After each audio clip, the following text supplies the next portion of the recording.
Today we're going to discuss a topic that gets a lot of flack in the long-range shooting world and community, and that is long-range hunting.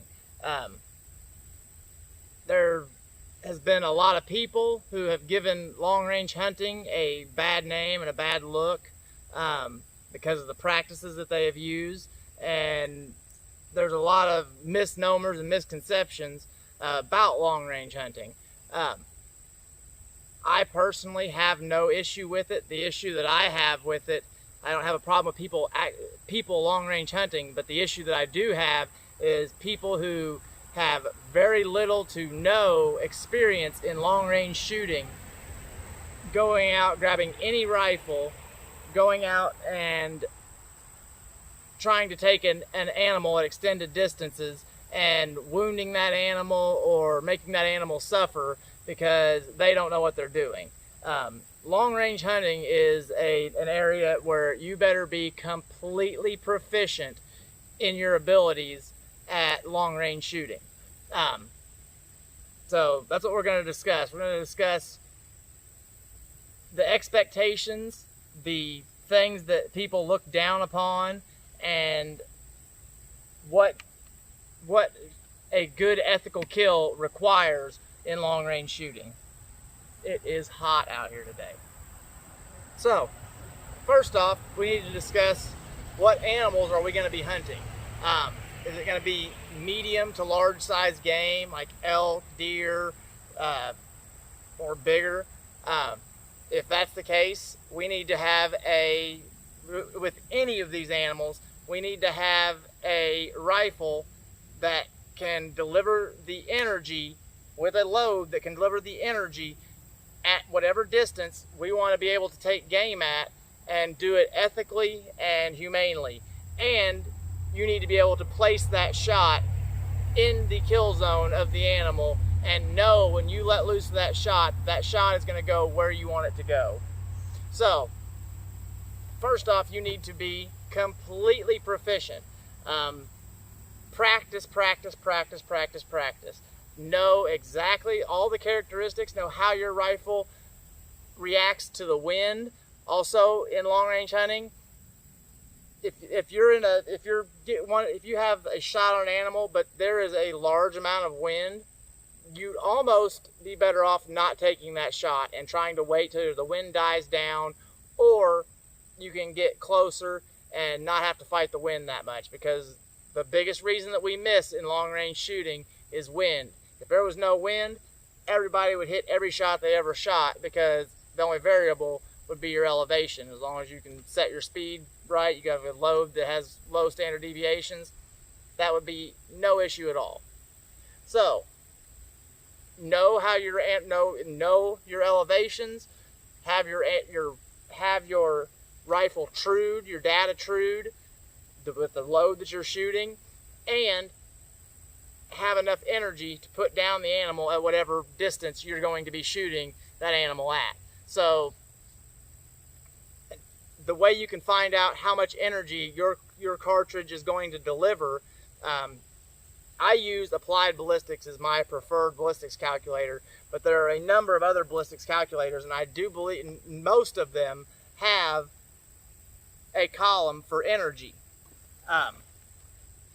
If you look in Applied Ballistics or any of these other ballistic calculators, you'll look up at the top, and in the chart, one of the slots will be energy, and the numbers going down at each distance, that is the foot-pounds of energy that bullet is going to deliver at that distance. So, say it takes, on a large white-tailed deer, you want 1,300 foot-pounds of energy to put that animal down cleanly and humanely.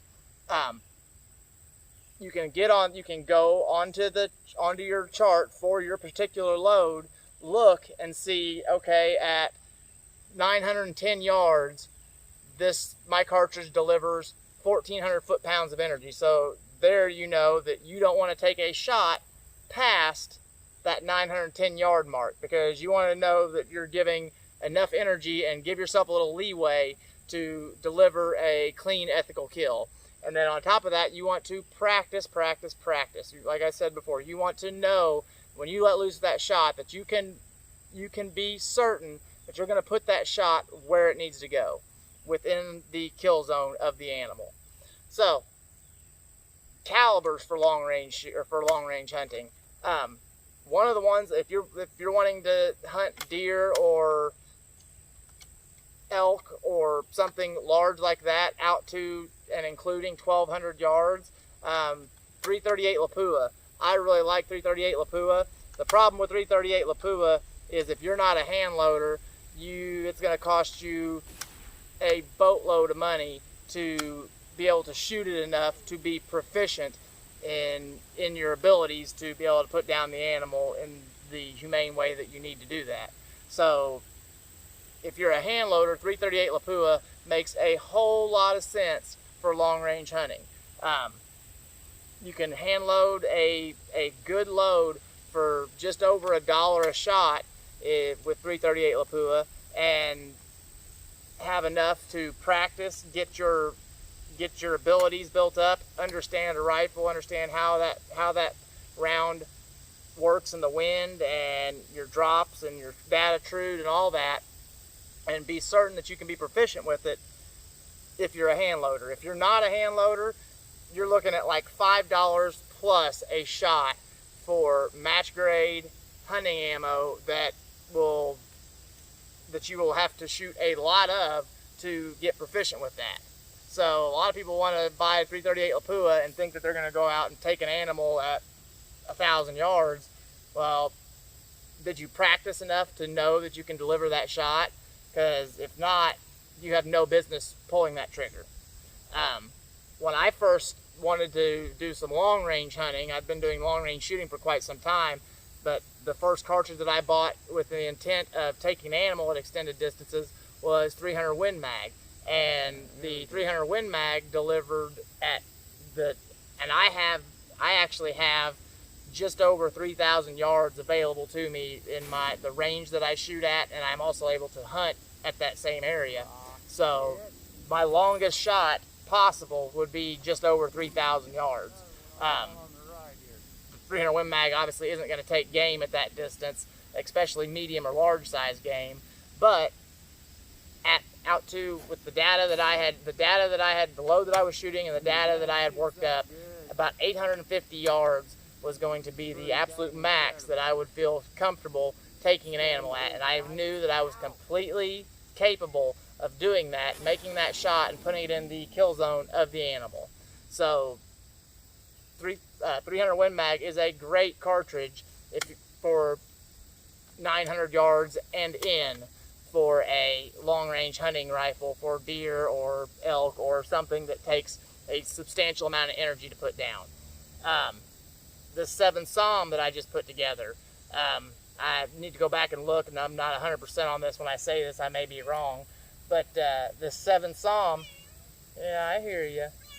The amount of energy that this thing puts out, I want to say at about 1,100 yards, has enough energy, it may be just under 1,000 or just over 1,000, has enough energy to humanely put down a white-tailed deer here in Indiana, where we have larger white-tailed deer, and be a humane, ethical kill. And I have no doubts in my ability, as long as I'm not taking a shot in a large amount of wind, to be able to place that bullet within the kill zone of the animal. I've got many videos, me shooting this rifle out to distances. This rifle was just put together, but I've recently been putting out videos shooting this rifle, cold bore impacts on a pop can at like 1,060, and all my first round impacts are within a 10-inch diameter.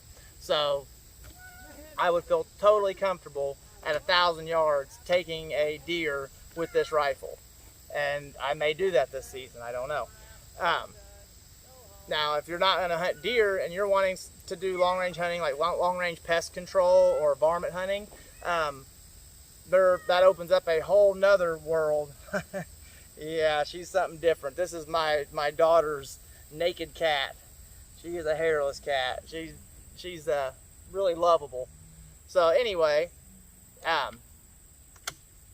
if you're wanting to hunt varmints, something like cats, no, I'm joking. If you're hunting varmints, that opens up a whole new world. you still, though, even hunting varmints or pest animals, you still owe it to that animal to know that you're going to put a humane, ethical kill shot on that animal. So even if that's what you're hunting, you still want to know that you can deliver a shot that will put that animal down fast and humane. So say you're hunting prairie dogs. Prairie dogs don't take a whole lot of energy. You could use something like a 223 to take down prairie dogs out to 500 yards easily and beyond, really. Prairie dogs take a very low amount of energy to take down. And they're a lot of fun to go out to a dog town and lay waste to a bunch of nuisance prairie dogs. Hogs take quite a bit more energy. They're along the lines of a medium-sized deer. So you could potentially use a 224 Valkyrie or a 6.5 Grendel, something in an AR platform, so you can make fast follow-up shots out to 500 yards and be able to have enough energy to humanely put down a hog. Even though it's a pest animal, like I said, you still owe it to that animal to put it down humanely. 308. 308 is a great caliber out to for deer and pests and all that, or for deer mainly, out to 400 yards. I would feel safe at 400 yards with the load that I have worked up for this to put a kill shot on an animal and feel safe to do so. The 308 does not have a lot of energy. It doesn't deliver a lot of energy. It leaves the muzzle at a significantly lower speed than 300 Win Mag or other 30 caliber rifles. Oh shoot, what else was I gonna say? Oh, if you're wanting to hunt something like a coyote, coyotes, they are pests, they are varmints for the most part, then they are a nuisance animal, but you still, like I said, owe it to put down that animal humanely. And coyotes, and we shoot a lot of coyotes also can be shot for their fur, so you're gaining something off shooting that animal.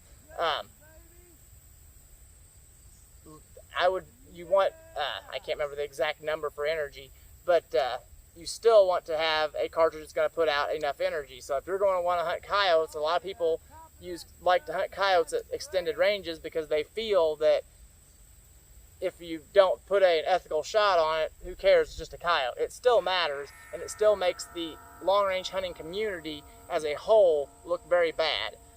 If somebody sees a coyote out limping or wandering around that's obviously been shot but not put down, it makes the long-range hunting community look very poorly. So you owe it, like I said, to know the amount of energy that you are going to need to put down the animal. You can find that in almost any ballistic calculator. Do your homework, know the amount of energy for the animal that you're hunting, and look it up. Make sure that the cartridge that you're shooting delivers that energy, and make sure that you are proficient enough in your shooting abilities with that cartridge to put down those animals at whatever range you are shooting at. Like I said, I have no problem with long range hunting, but please, if you're going to do it, please know what you're doing and make humane and ethical kill shots. So this was long range hunting. Just a quick talk about it, the cartridges and the things that need to be done to ethically do that. So I hope you guys gained something from this video. I hope if you guys plan to do any long range hunting, this gives you guys something to think about, and that you follow these principles, and maybe we can all make the long range hunting community look a little better and not have such a stigma around long range hunting. So I'll see you guys next time. I'm out.